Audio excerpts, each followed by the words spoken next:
Kwa huruma nikubali, Yesu, hivi nilivyo. Neema Bwana wetu Yesu Kristo na upendo wa Mungu Baba na ushirika wa Roho Mtakatifu ukae nasi sote sasa na hata milele. Amen. Na wasalimu tena kwa jina la Bwana Mungu wetu aliyeziumba mbingu na nchi na ardhi. Nimekuwa nikiwaletea waimbaji wa kiume asilimia kubwa. Unaweza ukajiuliza, mchungaji, hapakuwa na mwimbaji wa kike? Tunaye mwimbaji hapa anaitwa Jacqueline, anatokea kule Tabata, ni mwenyeji wa hapa Dar es Salaam. Amekuwa akiimba hapa tangu siku ile ya Jumatatu, siku ya pili ya mkutano mpaka leo siku ya 5 yuko mahali hapa. Ninatamani nimlete kwako umsikie Jacqueline mwenyewe kwa sauti yake. Jacqueline, Bwana Yesu asifiwe. Amina mchungaji, Bwana Yesu asifiwe. Amina, amina. Nikuulize swali moja, kwa nini umechagua kuhudumu huku vijijini? Ni kwa sababu ninapenda tu kumtumikia Mungu. Yeye anasema kuhudumu vijijini au kokote, yaani kiu yake yeye ni kumtumikia Mungu. Jacqueline, na kuona bado ni kijana mdogo, kwa nini umechagua kuokoka wakati watu wanasema hakuna kuokoka duniani? Nimechagua kuokoka ni kwa sababu ni neema. Kuokoka ni neema.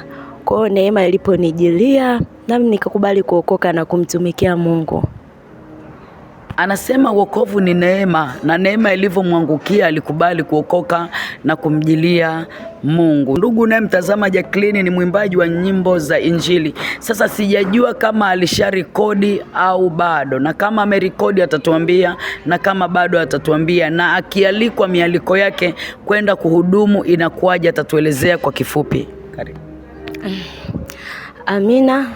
Mimi kwa kurekodi nyimbo bado sijarekodi, ila ni mwimbaji ambaye ninatumika makanisani tu kwenye praise and worship, lakini ikitokea mwaliko wowote ukapenda kunialika, ninakuja bila kusita popote. Ikiwa tu mtaniambia mapema na kunipa taarifa mkipenda kuhudumu, nitafika katika hilo eneo. Amina. Waimbaji wengi wanapokuwa unawaita kwa namna hiyo, wanasema dau la kwamba tunahitaji kiasi fulani ndio tuje kwenye mkutano. Sasa hii wewe kwako imekuwaje? Ulishawahi kukutana na changamoto ya namna hiyo ukaomba fedha kwanza, au wewe kwako inakaaje?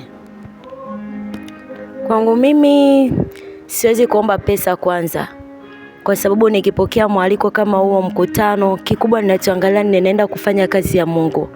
Kwa kama ni sehemu ambao ninaweza kujimudu kwenda, ninakwenda pasipo kudai nauli, pasipo kudai kitu chochote. Ninafika katika eneo la tukio. Amina. Nafikiri kwamba mtumishi wa Mungu Jacqueline anatupiga chenga, kwa sababu kama uimbaji umeitwa Marekani au umeitwa Dodoma au umeitwa wapi, unapataje nguvu au unapataje fedha za kwenda pale? Inakuwaje? Ni kwa mchungaji aliyekuita au ni kwa marafiki zako au ni kwa njia gani? Amina. Kwa mimi nasema kama nakuwa na kipato nitatumia pesa yangu, ila kama nitakuwa sina kipato, nafikiri itahusika kwa mtu ambaye ameniita. Kwa hiyo atajua mimi nitafikaje katika hilo eneo, lakini kama nitakuwa na kipato changu, nitatumia kipato changu na nitafika eneo hilo.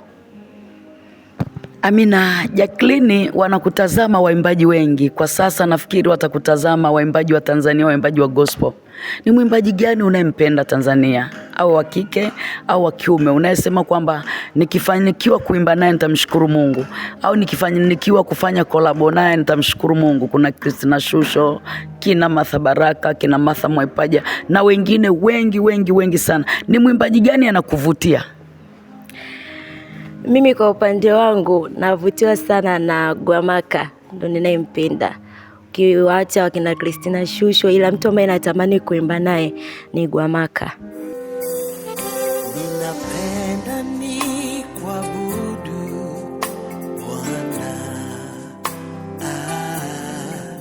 siku zote ni kuabudu Bwana. Amina, amina. Anapenda imbe na Gwamaka. Sasa popote ulipo, binti anatamani aimbe na wewe, kwa sababu tu nia yake na moyo wake ni kumtumikia Mungu na na kuimba pamoja na wewe. Amina, tumefika mwisho wa mahojiano kati ya mimi na wewe. Niseme kwamba Mungu wa mbinguni wabariki. Kwa leo nimefika hitimisho la kuwahoji watumishi wa Mungu waimbaji, na baadaye naomba ufuatilie chaneli yangu, utawakuta sasa wakiwa uwanjani. Mungu awabariki, Mungu awatunze. Sisi na Yesu tutaitikisa dunia. Amen. Natafuta